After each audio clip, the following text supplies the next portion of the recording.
Eksperimentasi itu penting. Siapa yang tidak kenal Thomas Alva Edison dengan cerita eksperimentasi dan kegagalannya, membuat dirinya menjadi salah satu penemu yang berkontribusi besar di kehidupan manusia. Nah, bagaimana kita belajar dari eksperimentasi sebagai upaya mencari solusi?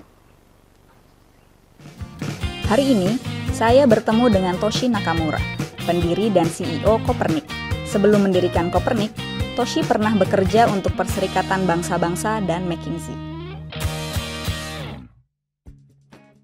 Kopernik didirikan 10 tahun yang lalu berdasarkan keyakinan bahwa dunia membutuhkan solusi-solusi efektif untuk mengatasi masalah yang kerap dihadapi dalam sektor pembangunan.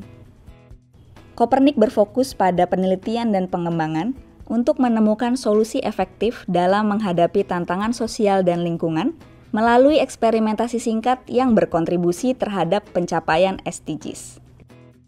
Mengapa eksperimentasi itu penting dan seperti apa proses di balik eksperimentasi Kopernik? Simak perbincangan kami untuk mengetahui lebih lanjut bagaimana mencari solusi efektif melalui eksperimentasi. Wajar apabila gagal, namanya juga eksperimen. Why do you think experiments are important? Yes. So there are two things. One is that experiments generate data. And understanding whether a particular solution works or not by looking at the data, which is so much needed in the social and development sector. And secondly, the nature of problems are changing fast.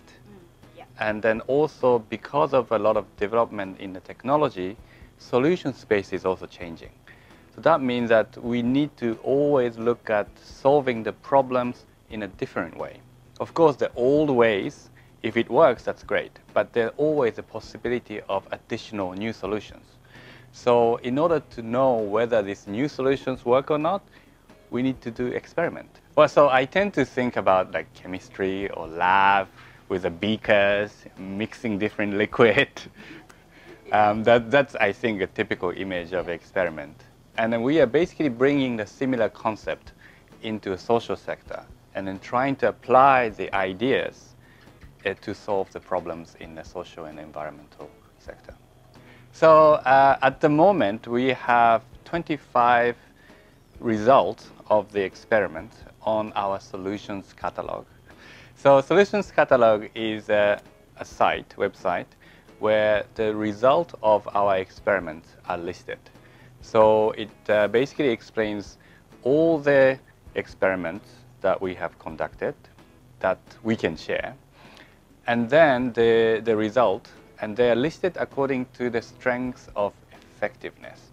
So because this is an experiment, and as I said, we don't know before the experiment whether a particular solution or intervention does indeed solve the problem. So, and the result is that we have some that are very successful in solving the problems, but we have also some that did not solve the problem.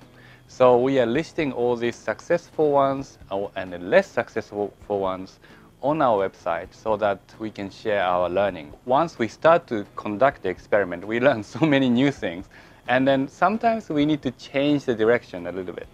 And so this is one of the, I guess, the inherent challenges in experimentation. But there are a few other things. For example, the methodology. We are focusing on a lean experiment. So rather than having thousands of samples and conducting extremely methodologically rigorous testing, we do it in a more simple way.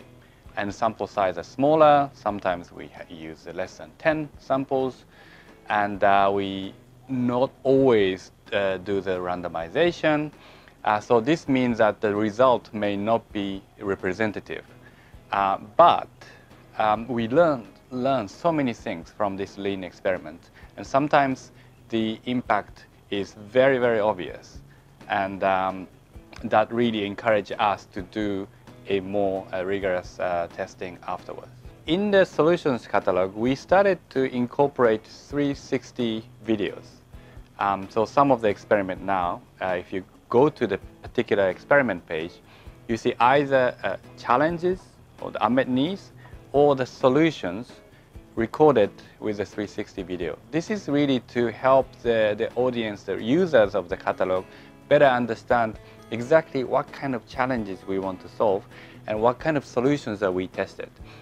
So without really traveling and go to the field, the users can get some sense of what's happening on the ground. So there are many audience that we have in mind, but let me mention just two. First one is organizations trying to address the challenges in the developing or emerging market. So those who are really contributing to the SDGs, right? So for example, the development agencies, NGOs, local governments, and then they basically, all of those organizations, entities, conduct some kind of interventions to solve the problems and achieve the SDGs. So this is the first group. Second group is academic organizations, academic institutions. And if the academic institutions see some of the promising solutions from our catalog, we love to work with them in conducting a much more rigorous testing. We also reach out to a lot of organizations, and those organizations, initiative doing interesting things, we reach out and then we also say, hey, do you want to work with us? But at the same time, we love to hear from others.